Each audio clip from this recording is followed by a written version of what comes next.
കോൺഗ്രസ് ഭരിക്കുന്ന സ്നേഹത്തിന്റെ കടയിൽ ഇന്നലെ ഒരു യുവാവിനെ തല്ലിക്കൊന്നിരിക്കുകയാണ്. അതിനെക്കുറിച്ച് അങ്ങനെ വലിയ ചർച്ചയൊന്നുമില്ല. അവിടെയും ആ സംഭവത്തിന് പ്രശ്നക്കാരായി മാറിയിരിക്കുന്ന സംഘപരിവാർ എന്നാണ് പറയുന്നത്. അതെന്താ, കോൺഗ്രസിന് അവിടെ ഉത്തരവാദിത്വമൊന്നുമില്ലേ? അതങ്ങനെയാണ്. കോൺഗ്രസ് ഭരിക്കുമ്പോൾ അവിടെ എന്ത് ക്രിമിനൽ പ്രവൃത്തി നടന്നാലും അതിൻ്റെ ഉത്തരവാദിത്വം രാഷ്ട്രീയ എതിരാളികൾ അല്ലെങ്കിൽ സംഘപരിവാറിൻ്റെ ഒക്കെ തലയിൽ വെച്ച് കിട്ടും. ഇനിയിപ്പോൾ BJP ആണ് ഭരിക്കുന്നതെന്നിരിക്കട്ടെ, അത് ഗവൺമെൻറ്റിൻ്റെ കുറ്റം അല്ലെങ്കിൽ ഗവൺമെൻറ്റിൻ്റെ നിരുത്തരവാദപരമായ ഇടപെടൽ അല്ലെങ്കിൽ ഗവൺമെൻറ്റിൻ്റെ എന്താ പറയണ്ടേ ഉത്തരവാദിത്വ ബോധമില്ലായ്മ എന്നൊക്കെ പറഞ്ഞ് ഗവൺമെൻറ്റിൻ്റെ കഴിവുകേട് എന്നൊക്കെ പറഞ്ഞ് അത് ചിത്രീകരിക്കും. പൊതുവേ നമ്മുടെ നാട്ടിൽ അത്തരത്തിലുള്ള നരേറ്റീവുകൾ ക്രിയേറ്റ് ചെയ്യുന്നതിൽ, അത് സൃഷ്ടിക്കുന്നതിൽ ഒരു വിഭാഗം എപ്പോഴും വിജയിച്ച് നിൽക്കുകയാണ്. അത് നമ്മൾ നേരത്തെ ഹരിയാനയിൽ കണ്ടതാണ്. ട്രെയിനിൽ യാത്ര ചെയ്യുകയായിരുന്ന ഒരു യുവാവ് സീറ്റ് തർക്കത്തിൻ്റെ പേരിൽ അവിടെ അടിയുണ്ടായി. പരസ്പരം അങ്ങോട്ടും ഇങ്ങോട്ടും അടി വെച്ചു. അടി കൊണ്ട് യുവാവ്, മറ്റവർ എണ്ണത്തിൽ കൂടുതലായിരുന്നതുകൊണ്ട് യുവാവിന് നന്നായിട്ട് അടി കൊണ്ടു, ഇയാൾ മരിച്ചു. അത് ഒരു ക്രിമിനൽ കുറ്റമാണ്. പക്ഷെ ഉടനെ അവിടെ മരിച്ചയാളിൻ്റെ മതം, ഈ അടിച്ച ആൾക്കാരുടെ മതം, ഇതൊക്കെ വിരുദ്ധമായതുകൊണ്ട് അതിന് പുതിയൊരു മാനം കൈവന്നു. അത് ഈ ആൾക്കൂട്ട കൊല എന്ന് പറയുന്നതിൻ്റെ അങ്ങേയറ്റത്തേക്ക് ഒരു മുസ്ലിം സമുദായത്തിൽപ്പെട്ട ചെറുപ്പക്കാരനെ എതിർ വിഭാഗത്തിൽപ്പെട്ടവർ ചേർന്ന് തല്ലിക്കൊന്നു എന്നൊരു ആഖ്യാനം അവിടെ സൃഷ്ടിക്കപ്പെടുകയായിരുന്നു. അതുപോലെ തന്നെ നമുക്കറിയാം, UP-യിൽ അഖ്ലാഖ് എന്ന് പറയുന്ന ഒരാൾ വീട്ടിൽ പശുമാംസം സൂക്ഷിച്ചിരുന്നു എന്ന് പറഞ്ഞ് കൊല്ലപ്പെട്ടതായിട്ടാണ് വാർത്ത വന്നത്. വാസ്തവത്തിൽ അവിടെ വലിയ തോതിൽ ഈ പശുക്കളെ മോഷ്ടിച്ചു കൊണ്ടുപോകുന്ന, മാംസത്തിന് വേണ്ടി പശുക്കളെ മോഷ്ടിച്ചു കൊണ്ടുപോയി കൊലപ്പെടുത്തി മാംസം എടുത്ത് വിൽക്കുന്ന ഒരു വലിയ മാഫിയ തന്നെ ഈ ഉത്തരേന്ത്യയിൽ പല സംസ്ഥാനങ്ങളിലുണ്ട്. ഗുജറാത്തിലുണ്ട്, UP-യിലുണ്ട്, ബീഹാറിലുണ്ട്. അപ്പോൾ അവിടെയൊക്കെ ഈ പാവപ്പെട്ട കർഷകരുടെ ഉപജീവന മാർഗം കൂടിയാണ് പശു. ഈ പശുവിൻ്റെ പാൽ അവർ വലിയ തോതിൽ ആ പാല് വിറ്റാണ് അവർ ഉപജീവനം നടത്തുന്നത്. കൃഷി മാത്രമല്ല, അതിൻ്റെ കൂട്ടത്തിൽ ഈ പാല് വിൽപ്പനയും അവരുടെ ജീവിത മാർഗമാണ്, ഉപജീവന മാർഗമാണ്. അപ്പോൾ സ്വാഭാവികമായിട്ടും പശുക്കളെ ആരെങ്കിലും കടത്തിക്കൊണ്ടുപോയാൽ അവർ ഉത്തർപ്രദേശിൽ മാത്രമല്ല, കേരളത്തിൽ തന്നെ നൂറുകണക്കിന് പേർ, അല്ലെ ആയിരക്കണക്കിന് പേർ ഈ പാല് വിറ്റ്. അതെ, ക്ഷീരോത്പാദക സഹകരണ സംഘങ്ങൾ നമ്മുടെ നാട്ടിലും വളരെ ശക്തമാണ്. നമ്മുടെ നാട്ടിൽ മാത്രമല്ല, എല്ലാ സംസ്ഥാനങ്ങളിലും ഉണ്ട്. അപ്പോൾ അത്തരത്തിൽ അവരുടെ ഉപജീവന മാർഗമായിരിക്കുന്ന പശുവിനെ കടത്തിക്കൊണ്ടുപോയാൽ, മോഷ്ടിച്ചുകൊണ്ട് പോയാൽ അവർ സ്വാഭാവികമായിട്ടും അവർ സംഘർഷത്തിന് തയ്യാറാവും എന്നുള്ള കാര്യം തീർച്ചയാണ്. പക്ഷേ ഇതിനെയൊക്കെ വളരെ വികൃതമായി ഈ രാജ്യത്തെ രണ്ട് വിഭാഗങ്ങൾ തമ്മിൽ ഏറ്റുമുട്ടുന്ന തരത്തിലേക്ക്, ഒരു സംഘർഷമുണ്ടാകുന്ന തരത്തിലേക്ക് ഇതിനെ വളർത്തിക്കൊണ്ടുവരാൻ ആരോ ബോധപൂർവ്വം ശ്രമിക്കുന്നുണ്ട്. അതിൻ്റെ ഭാഗമായിട്ടാണ് നമ്മൾ ഈ കർണാടകയിൽ ഏറ്റവും ഒടുവിൽ നടന്ന സംഭവത്തെയും കാണേണ്ടത്. ഇപ്പോൾ കർണാടക ഭരിക്കുന്നത് കോൺഗ്രസ്സാണ്. സ്നേഹത്തിൻ്റെ കട തുറന്നു എന്നാണ് രാഹുൽ ഗാന്ധി വലിയ വായിൽ വീരവാദം അടിച്ചത്. ആ സ്ഥലത്താണ് എവിടെ പോയി പോലീസ്? മംഗളൂരുവിലാണ് ഈ സംഭവം നടന്നത്. മംഗളൂരുവിലെ കുടുപ്പു കല്ലൂട്ടി എന്ന് പറയുന്ന ഒരു സ്ഥലത്താണ് കൊല്ലപ്പെട്ടിരിക്കുന്നത്. ഒരു മലയാളിയാണ്. BJP ഭരിക്കുന്ന സംസ്ഥാനങ്ങളിൽ ഇത്തരം സംഭവങ്ങൾ ഉണ്ടാകുമ്പോൾ മുഖ്യമന്ത്രി രാജിവെക്കണം, ആഭ്യന്തരമന്ത്രി രാജിവെക്കണം എന്ന വാദവുമായാണ് പ്രധാനമന്ത്രി നരേന്ദ്രമോദി വരെ രാജിവെക്കണം കോൺഗ്രസ് രംഗത്ത് വരുന്നത്. അപ്പോൾ അങ്ങനെ കോൺഗ്രസ് ഭരിക്കുന്ന ഒരു സംസ്ഥാനത്ത് ഇത്തരം അവർ പറയും പോലെ വർഗീയമായ ഒരു പ്രശ്നം ഉണ്ടാകുകയാണെങ്കിൽ, അല്ലെ, അങ്ങനെ ഒരു പ്രശ്നം ഉണ്ടായാണ് കോൺഗ്രസ് സർക്കാർ പ്രശ്നമായി ഉണ്ടായാണ് ഇപ്പോൾ തല്ലിക്കൊന്നതായി പറയുന്നത്. അപ്പോൾ അവിടുത്തെ സിദ്ധരാമയ്യയുടെ രാജി രാഹുൽ ഗാന്ധി തന്നെ ആവശ്യപ്പെടുന്നുണ്ട്. അത് രാഹുൽ ഗാന്ധി ഒരിക്കലും ആവശ്യപ്പെടില്ല. കാരണം അവർ തുറന്നിരിക്കുന്നത് സ്നേഹത്തിൻ്റെ കടയാണ്.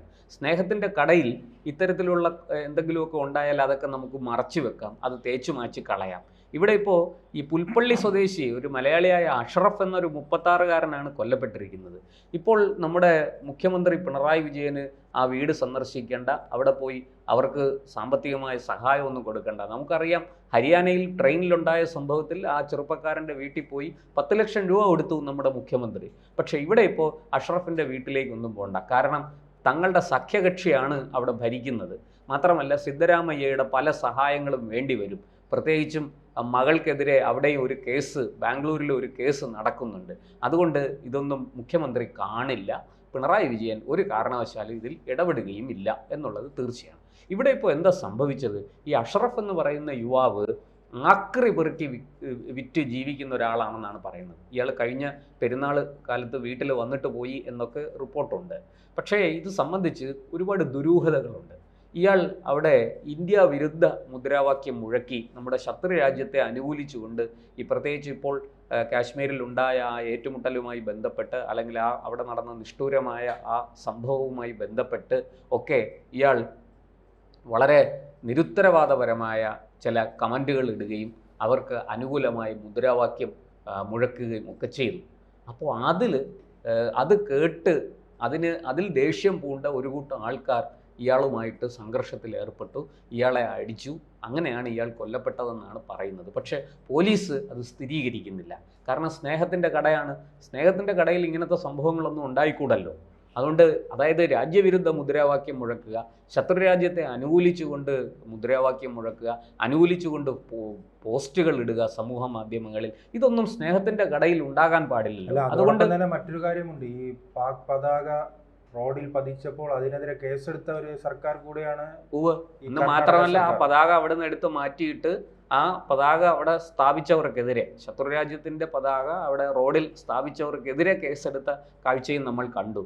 അപ്പോൾ ഒരു ഏകപക്ഷീയമായിട്ട് ഒരു വിഭാഗത്തെ പ്രീതിപ്പെടുത്താനും പ്രീണനം നടത്താനും അവരെ പ്രീണിപ്പിക്കാനും വേണ്ടിയിട്ട് ഏതറ്റം വരെയും പോകുന്ന സ്നേഹത്തിന്റെ കടയാണ് കർണാടകയിൽ തുറന്നിരിക്കുന്നത്. മറ്റൊരു കാര്യം, ഈ ഇസ്രായേൽ പതാക ഇന്ത്യയിൽ കത്തിക്കാൻ, പക്ഷെ പാകിസ്ഥാൻ പതാക കത്തിച്ചുടാൻ പാടില്ല, അങ്ങനെ പോലും പാടില്ല. അതെ, അത് നമ്മൾ ഏറ്റവും ഉയരത്തിൽ പറത്താൻ എന്തെങ്കിലും വഴിയുണ്ടോ എന്നാണ് ഇവിടെ ഉള്ളവർ ആലോചിച്ചുകൊണ്ടിരിക്കുന്നത്. എന്തായാലും ഇപ്പോൾ ഈ പറഞ്ഞതുപോലെ ഈ ആക്രി പിറക്കി വിറ്റ് ജീവിക്കുന്ന ഒരാളിൻ്റെ ഭാഗത്തു നിന്ന് എന്ത് പ്രകോപനമുണ്ടായി എന്നുള്ളതിന് കൃത്യമായൊരു സ്ഥിരീകരണം, ഒരു വിവരം, ഒരു വ്യക്തത വരുത്താൻ കർണാടക പോലീസ് തയ്യാറാകുന്നില്ല. ഒരു പക്ഷേ ഉന്നതങ്ങളിൽ നിന്നുള്ള നിർദ്ദേശമാകാം.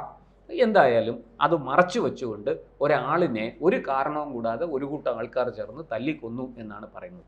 എന്തായാലും ഇത് കൊലപാതകം തീർച്ചയായിട്ടും ക്രിമിനൽ കുറ്റമാണ്. അതിൽ ആക്ഷൻ എടുക്കണം, നടപടി വേണം, കുറ്റവാളികൾ നിയമത്തിൻ്റെ മുന്നിൽ എത്തണം, ശിക്ഷിക്കപ്പെടണം, അതിലൊന്നും ഒരു തർക്കവുമില്ല. പക്ഷേ എന്തുകൊണ്ട് ഇത് സംഭവിച്ചു എന്നും കൂടി ഉത്തരം പറയാൻ സർക്കാരിന് ബാധ്യതയുണ്ട്. അത് സ്നേഹത്തിൻ്റെ കട തുറന്നാലും കൊള്ളാം, സ്നേഹത്തിൻ്റെ കട പൂട്ടിയാലും കൊള്ളാം. വളരെ കൃത്യമായി. അതോടൊപ്പം തന്നെ മറ്റൊരു കാര്യമുണ്ട്. അവിടെ ചെറിയ സംഭവങ്ങൾ ഉൾപ്പെടെ കേരളത്തിൽ വലിയ രീതിയിൽ ചർച്ചയാകുന്നത് നാം കണ്ടിട്ടുണ്ട്. ഇപ്പോൾ ഒരു മലയാളിയാണ് മരണപ്പെട്ടിരിക്കുന്നത്, എന്നിട്ടും അതെ മൗനത്തിലാണ് പല. അതെ, തീർച്ചയായിട്ടും നമ്മുടെ മുഖ്യമന്ത്രിക്ക് അവിടെ പോവുകയോ അയാളുടെ വീട്ടിൽ ചെന്ന് അയാളെ കണ്ട് ആശ്വസിപ്പിക്കുകയോ അവർക്ക് സഹായധനം കൊടുക്കുകയോ ഒന്നും വേണ്ട. അങ്ങ് ഹരിയാനയിൽ മുഖ്യമന്ത്രി മാത്രമല്ല, സാംസ്കാരിക നായകരെന്ന് അവകാശപ്പെടുന്ന ഒരു വിഭാഗവുമുണ്ട് കേരളത്തിൽ. അവരൊന്നും കുറച്ച് ദിവസങ്ങളായിട്ട് അവർ വാ തുറക്കുന്നില്ലല്ലോ. ഇപ്പോൾ ഏറ്റവും ഒടുവിൽ കാശ്മീരിലുണ്ടായ സംഭവം, അതിനെക്കുറിച്ച് അവരൊന്നും ഒരക്ഷരം അങ്ങനെ കാര്യമായിട്ട് എന്തെങ്കിലും പറഞ്ഞതായിട്ട് ഞാൻ കാണുന്നില്ല. അവിടെ ഇവിടെയൊക്കെ എന്തൊക്കെയോ ചിലതൊക്കെ ഈ ഇങ്ങനെ ഈ എന്നൊക്കെ മട്ടിൽ പറഞ്ഞു എന്നല്ലാതെ. രാമചന്ദ്രന്റെ മകളെ പിന്തുണയ്ക്കാനായി ഡസൻ കണക്കിന് ആൾക്കാർ വരുന്നത് അത് ഉണ്ടാവും, തീർച്ചയായിട്ടും. ഇപ്പോൾ എന്തായാലും ഇവിടെ ഹരിയാനയിൽ പോയി 10 ലക്ഷം കൊടുത്ത മുഖ്യമന്ത്രിക്ക് പക്ഷേ ഈ പുൽപ്പള്ളിയിലെ അഷ്റഫിനെയും അയാളുടെ വീട്ടുകാരെയും കാണാൻ താല്പര്യമില്ല എന്നാണ് നമ്മൾ മനസ്സിലാക്കുന്നത്. മറ്റത് ഓടിപ്പിടച്ചാണ് അവിടെ ചെന്നത്. ഈ സംഭവം ഉണ്ടായി മണിക്കൂറുകൾക്കുള്ളിൽ വലിയ കടുത്ത പ്രസ്താവനയായിട്ട് വന്നു മുഖ്യമന്ത്രി. പെട്ടെന്ന് തന്നെ അവരുടെ വീട് സന്ദർശിച്ചു, ദിവസങ്ങൾക്കുള്ളിൽ വീട് സന്ദർശിച്ചു, അവർക്ക് സഹായധനം കൈമാറി. എന്തിനു പറയുന്നു, നമ്മളീ പറയുന്ന പല രാജ്യങ്ങളും, ഈ തുർക്കിക്കൊക്കെ അവിടെ വെള്ളപ്പൊക്കമൊക്കെ വന്നപ്പോൾ 10 കോടി രൂപ, അവിടെ ഭൂകമ്പം ഉണ്ടായപ്പോൾ 10 കോടി രൂപ കൊടുത്ത സംസ്ഥാനമാണ് കേരളം. ആ തുർക്കി നമ്മുടെ രാജ്യത്തിനോട് എന്താണ് ചെയ്യുന്നതെന്ന് നമുക്കറിയാം അല്ലേ? അപ്പോൾ ഇത്തരത്തിൽ ശത്രുക്കളെ പിന്തുണയ്ക്കുന്ന ഒരു കടയാണ് വാസ്തവത്തിൽ കർണാടകയിൽ തുറന്നിരിക്കുന്നത്. ആ കച്ചവടം പൊടിപൊടിപ്പിക്കാനാണ് കേരളത്തിലെ കമ്മ്യൂണിസ്റ്റ് ഭരണകൂടം പിണറായി വിജയൻ്റെ നേതൃത്വത്തിൽ ശ്രമിച്ചുകൊണ്ടിരിക്കുന്നത്. അല്ലാതെ അവർക്ക് രാജ്യസുരക്ഷയോ രാഷ്ട്രത്തിൻ്റെ ഉന്നതിയോ വളർച്ചയോ പുരോഗതിയോ ഇവിടുത്തെ നമ്മുടെ പൗരന്മാരുടെ സമാധാനവും ശാന്തിയും ഒന്നുമല്ല അവർക്ക് വിഷയം. അവർ വളരെ കൃത്യമായിട്ട് ഇത്തരത്തിലുള്ള ഈ ശത്രു രാജ്യങ്ങൾക്ക് വേണ്ടി സ്നേഹത്തിൻ്റെ കട തുറക്കും, അവിടെ കച്ചവടം അവർ നടത്തും, അതിൽ നിന്ന് അവർ ലാഭം നേടും.